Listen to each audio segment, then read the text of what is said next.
Hi, everybody. Welcome back to Jay's Retro Toys and Games for Wednesday, March 23rd, 2022. Episode 7 coming at you tonight with a game that is economics themed, where players roll 2 dice to move around the game board, buying and trading properties and developing them with houses and hotels. You've seen it before. We're going to focus just on the history of tonight's special game that's been around since 1903. Yeah, literally. It's time to play Monopoly, and that's where we are on this edition of Jay's Retro Toys and Games.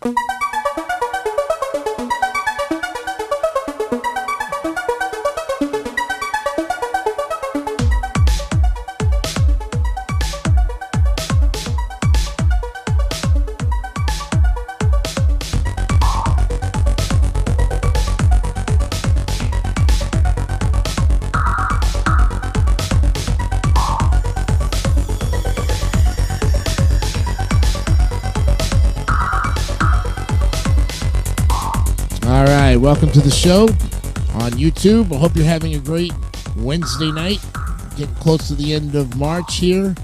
St. Patrick's Day was good, I hope, as they say. And we're ready to talk about a game that's been around. Well, a lot of people think it's been in the 1930s, but the early history dates it back to 1903. You know, it's derived from the Landlord's game created by Lizzie Magie.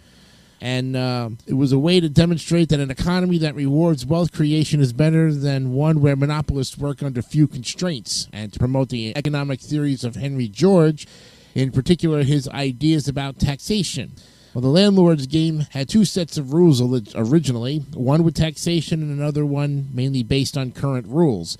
When Monopoly was first published by Parker Brothers in 1935, it did not include the less capitalistic taxation rule, which resulted in a more competitive game. Parker Brothers was eventually absorbed into Hasbro in 1991. The game is named after the economic concept of monopoly, the domination of a market by a single entity.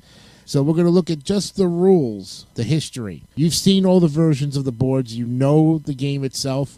We're primarily looking at the history. So the history of Monopoly can be traced back to 1903, when American anti-monopolist Lizzie Magie created a game which she hoped would explain the single tax theory of Henry George. It was intended as an educational tool to illustrate the negative aspects of concentrating land in private monopolies. She took out a patent in 1904. Her game, the Landlord's game, was self-published beginning in 1906. Magie created 2 sets of rules, an anti-monopolist set in which all were rewarded when wealth was created, and a monopolist set in which the goal was to create monopolies and crush opponents. Well, several variant board games based on her concept were developed from 1906 through the 1930s. They involved both the process of buying land for its development and the sale of any undeveloped property. Cardboard houses were added, and rents increased as they were added to a property. Magie patented the game again in 1923. According to an advertisement placed in the Christian Science Monitor, Charles Todd of Philadelphia recalled the day in 1932 when his childhood friend Esther Jones and her husband Charles Darrow came to their house for dinner. After the meal, the Todds introduced Darrow to the Landlord's game, which they then played several times. The game was entirely new to Darrow, and he asked the Todds for a written set of the rules. After that night, Darrow went on to utilize this and distribute the game himself as Monopoly. Parker Brothers bought the game's copyrights from Darrow. When the company learned Darrow was not the sole inventor of the game, it bought the rights to Magie's patent for $500. Parker Brothers began marketing the game on November 5th, 1935. Cartoonist F.O. Alexander contributed the design. U.S. patent number US 2026082A was issued to Charles Darrow on December 31st, 1935 for the game board design, and was assigned to Parker Brothers, Inc. The original version of the game in this format was based on the streets of Atlantic City, New Jersey. Parker Brothers began licensing the game for sale outside the United States in 1936. In 1941, the British Secret Intelligence Service had John Waddington Ltd., the licensed manufacturer of the game in the United Kingdom, create a special edition for World War II prisoners of war held by the Nazis. Hidden inside these games were maps, compasses, real money, and other objects useful for escaping. They were distributed to prisoners by fake charity organizations created by the British Secret Service.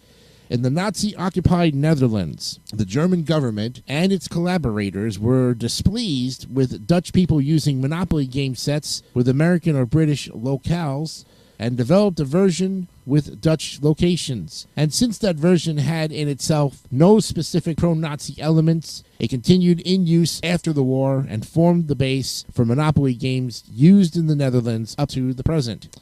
Economics professor Ralph Anspach published Anti-Monopoly in 1973 and was sued for trademark infringement by Parker Brothers in 1974. The case went to trial in 1976. Anspach won on appeals, and in 1979, as the Ninth Circuit Court determined that the trademark Monopoly was generic and therefore unenforceable. The United States Supreme Court declined to hear the case, allowing the appellate court ruling to stand. This decision was overturned by the passage of Public Law 98620 in 1984. And with that law in place, Parker Brothers and its parent company Hasbro continue to hold valid trademarks for the game Monopoly. However, Anti-Monopoly was exempted from the law, and Anspach later reached a settlement with Hasbro and markets his game under license from them. The research that Anspach conducted during the course of the litigation was what helped bring the game's history before Charles Darrow into the spotlight. Hasbro acquired Parker Brothers and thus Monopoly in 1991. Before the Hasbro acquisition, Parker Brothers acted as a publisher, only issuing 2 versions at a time, a regular and deluxe. Hasbro moved to create and license many other versions of Monopoly and sought public input in varying the game. A new wave of licensed products began in 1994 when Hasbro granted a license to USAopoly to begin publishing a San Diego edition of Monopoly, and which has since been followed by more than 100 more licensees, including Winning Moves Games since 1995 and Winning Solutions Inc. since 2000 in the United States. The company held a national tournament on a chartered train going from Chicago to Atlantic City in 2003. Also that year, Hasbro sued the maker of Ghettopoly and won. In February of 2005, the company sued Rad Games over their super add-on accessory board game that fit in the center of the board. The judge initially issued an injunction on February 25, 2005 to halt production and sales before ruling in Rad Games' favor in April of 2005. The speed die was added to all regular Monopoly sets in 2008. After polling their Facebook followers, Hasbro Gaming took the top house rules and added them to a House Rules edition released in the fall of 2014 and added them as optional rules in 2015. Then in January of 2017, Hasbro invited internet users to vote on a new set of game pieces with this new regular edition to be issued in March of 2017. May 1st, 2018, the Monopoly Mansion Hotel Agreement was announced by Hasbro's Managing Director for Southeast Asia, Hong Kong, and Taiwan, Jenny Chu Yen Ni, with M101 Holdings, SDNBHD. M101 has the 5-star, 225-room hotel, then under construction, located at the M101 Bukit Bintang in Kuala Lumpur, and would have a 1920s Gatsby feel. M101's Sirocco Group would manage the hotel when it opened in 2019. Hasbro announced in March of 2021 that its plans to update the community chess cards with ones that will be more socially aware, inviting fans of the game to vote on the new versions. So, you know the game. Let's take a look quickly at the board. The Monopoly game board consists of 40 spaces containing 28 properties, 22 streets grouped into 8 distinct color groups, 4 railroads, 2 utilities, 3 chance spaces, 3 community chest spaces, a luxury tax space, an income tax, and the 4 corner squares, which is go, in jail just visiting, free parking, and of course go to jail. Now there have since been some changes to the board. Not all of the chance and community chess cards are shown in the 1935 patent were used in editions from 1936/37 onwards. Graphics with the Mr. Monopoly character, then known as Rich Uncle Pennybags, were added in that same time frame. A graphic of a chest containing coins was added to the community chest spaces, as were the flat purchase prices of the properties. Traditionally, the community chest cards were yellow, although they were sometimes printed on blue stock with no decoration or text on the back. The chance cards were orange with no text or decoration on the back. Hasbro commissioned a major graphic redesign to the U.S. Standard Edition of the game in 2008, along with some minor versions and some revisions. And among the changes, the colors of Mediterranean and Baltic avenues changed from purple to brown, and the colors of the Ghost Square changed from red to black. Now, a flat $200 income tax was imposed, formerly the player's choice of $200 or 10% of their total holdings, which they could not calculate until after making their final decision. Originally, the amount was $300, but was changed a year after the game's debut, and the luxury tax amount increased to $100 from $75. There were also changes to the chance and community chess cards. For example, the poor tax, the receipt for services, the Christmas fund matures, and the Grand Opera opening cards became speeding fine, receive 25 consultancy fee, holiday fund matures, and it's your birthday, respectively. And though their effects remain the same, the players must pay only $50 instead of $150 for the school tax. Inflation, I guess. And in addition, a player now gets $50 instead of $45 for sale of stock. And the Advanced Illinois card now has the added text indicating a player collects $200 if they pass go on the way there. All the Chance and Community Chess cards received a graphic upgrade in 2008 as part of the graphic refresh of the game. Mr. Monopoly's classic line illustration was also now usually replaced by renderings of a 3D Mr. Monopoly model. The backs of the cards have their respective symbols, with Community Chess cards in blue and Chance cards in orange. Additionally, recent versions of Monopoly replaced the $sign with an M with 2 horizontal strokes through it. In the U.S. versions shown below, the properties are named after locations in or near Atlantic City, New Jersey. Atlantic City, Illinois Avenue was renamed Martin Luther King Jr. Boulevard. And in the 1980s, St. Charles Place no longer exists, as the Showboat Atlantic City was developed where it once ran. The values on the board reflect real estate property values of the 1930s Atlantic City. The 2 cheapest properties, Baltic and Mediterranean Avenue, were situated in a low-income African-American neighborhood. Higher-value properties such as Pennsylvania Avenue, Park Place, and Ventnor Avenue were situated in wealthier neighborhoods. And different versions have been created based on various current consumer interests, such as Dogopoly, Catopoly, Bugopoly, and the TV movie games, among others, as you know. But looking at the standard version, that's what we've been focusing on this whole program. Marvin Gardens, the farthest yellow property, is a misspelling of its actual name, Marvin Gardens. They put an M-A-R-V-I-N. Instead, it should be M-A-R-V-E-N. Now, the misspelling was introduced by Charles and Olive Todd, who taught the game to Charles Darrow. It was passed on when their homemade Monopoly board was copied by Darrow and then by Parker Brothers. The Todds also changed the Atlantic City Quakers' Arctic Avenue to Mediterranean and shortened the Shore Fast line to the Short line. It was not until 1995 that Parker Brothers acknowledged the misspelling of Marvin Gardens, formally apologizing to the residents of Marvin Gardens. Short line refers to the Shore Fast line, a streetcar line that served Atlantic City. The B&O Railroad did not serve Atlantic City, and a booklet included with the reprinted 1935 edition states that the 4 railroads that served Atlantic City in the mid-1930s were the Jersey Central, the Seashore Lines, the Reading Railroad, now part of Norfolk Southern and CSX, and the Pennsylvania Railroad. The Baltimore and Ohio, now part of CSX, was the parent of the Reading. There is a tunnel in Philadelphia where track to the south was B&O, and track to the north is Reading.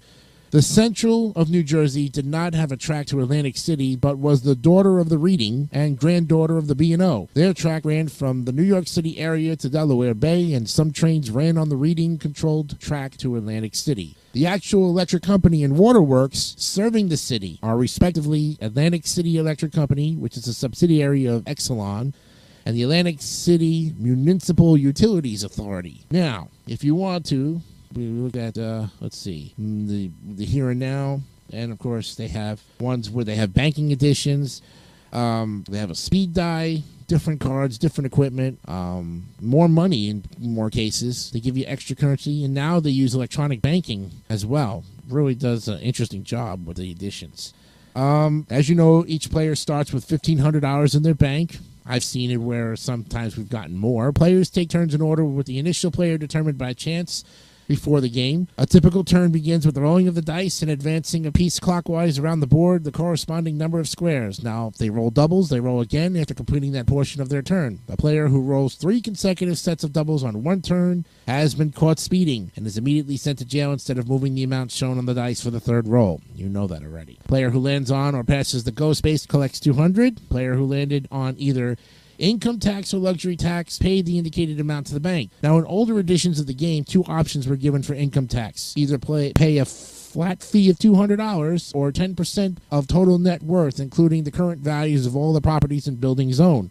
No calculation could be made before the choice, and no latitude was given for reversing an unwise decision. Then in 2008, the calculation option was removed from the official rules, and simultaneously the luxury tax was increased to $100 from its original $75. No reward or penalty is given for landing on free parking.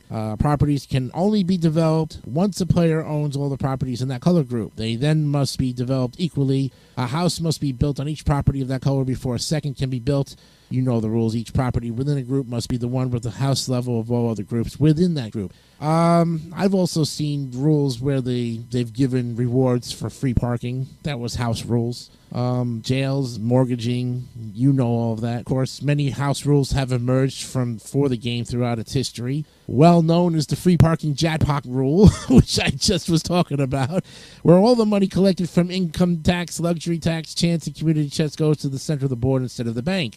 Many people add $500 to start each pile of free parking money, guaranteed a minimum payout. And when a player lands on free parking, they may take the money. Another rule is that if a player lands directly on go, they collect double the amount, or $400 instead of $2. I never thought about that one. Other commonly used house rules include eliminating property auctions if a player declines to buy or cannot afford an unowned property on which they land, awarding additional money for rolling snake eyes, allowing a player to loan money to another player, or enabling someone to grant rent immunity to someone else. Since these rules provide additional cash to players, regardless of their property management choices, they can lengthen the game considerably and limit the role of strategy. Video game and computer game versions of Monopoly have options where popular house rules can be used. In fact, in 2014, Hasbro determined 5 popular house rules by public Facebook vote and released a house rules edition of the board game. Rules selected including a free parking house rule without additional money and forcing players to traverse the board once before buying properties. Then, of course, there's always strategies, add-ons. There's also an end game, which may take an unlimited amount of time to reach them. One common criticism of Monopoly is that although it has carefully defined termination conditions, Edward P. Parker, a former president of Parker Brothers, is quoted as saying, "We always felt that 45 minutes was about the right length for a game, but Monopoly could go on for hours. Also, a game was supposed to have a definite end somewhere, and in Monopoly, you kept going around and around." Hasbro states that the longest game of Monopoly ever played lasted 70 days. Wow. Oh. And then, of course, there's other related games that deal with Monopoly. There's a lot of spin-offs. Of course, they've got Monopoly for sore losers. And you could pretty much scroll down and see a lot of that. They had video games. They even had a game show called Monopoly that was during the summer of 1990. It only lasted about, went from June to August? Yeah, so about 3 months. Didn't last too long and was only on for the short amount of time. McDonald's is big, as you know. The McDonald's Monopoly game is a sweepstakes advertising promotion of McDonald's and Hasbro that has been offered in Argentina. In fact, all over the place. And as you know, you could, if you got the Monopoly pieces, you got prizes. Then the big one was Park Place and Boardwalk, which paid out for $1 million. Short-lived Monopoly game show aired on Saturday evenings from June 16th to September 1st. The show was produced by Merv Griffin, hosted by Mike Riley. The show was paired with a summer-long Super Jeopardy tournament, which also aired during this period on ABC. Then, of course, you had the Monopoly Millionaires Club, hosted by comedian Billy Gardell from Mike and Molly. There was also, from 2010 to 2014, the Hub aired the game show Family Game Night with Todd Newton. That was short-lived for 4 years. And in films, Ridley Scott was announced to direct Universal's picture version of the game based on a script written by Pamela Petler. And then they had tournaments, world championships. There's also variants of it, and, well, you know the whole deal about it. And there you have it, friends, a look at Monopoly and its date all the way goes back 100 years, more or less. The game started in 1903, and the publication actually was 1935, so about 87 years from that time frame. But again, under different names, the Landlord's game was first created by Lizzie Magie in the United States in 1903. So we could say that game basically evolved into what we now play today. There you have it, folks. A look at Monopoly right here on Jay's Retro Toys and Games.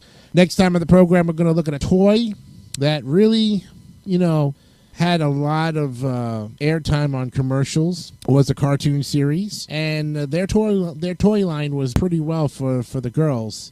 I'm talking about Strawberry Shortcake. That's right. Strawberry Shortcake will be up on episode number 8 of Jay's Retro Toys and Games. I'm Jason Icanio. Hope you had a great time with this edition of the show. We'll see you the next time for more Retro Toys and Games right here on YouTube. Have a good night. Bye-bye.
Don't forget to subscribe to the Derived Network for great more content like this one.